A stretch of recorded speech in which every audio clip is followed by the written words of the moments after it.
If log base x 3 by 2 equals to minus 1 by 2, find x equals to what?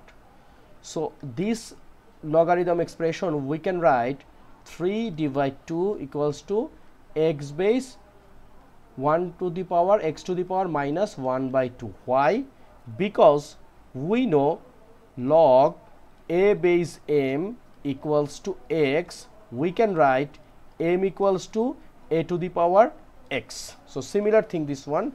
Now here is 3 divided 2 x to the power minus 1 by 2, we can write 1 divided x to the power 1 by 2, right? So 3 divided 2 equals to 1 divided x to the power minus x to the power 1 by 2, it means root x. We know this one.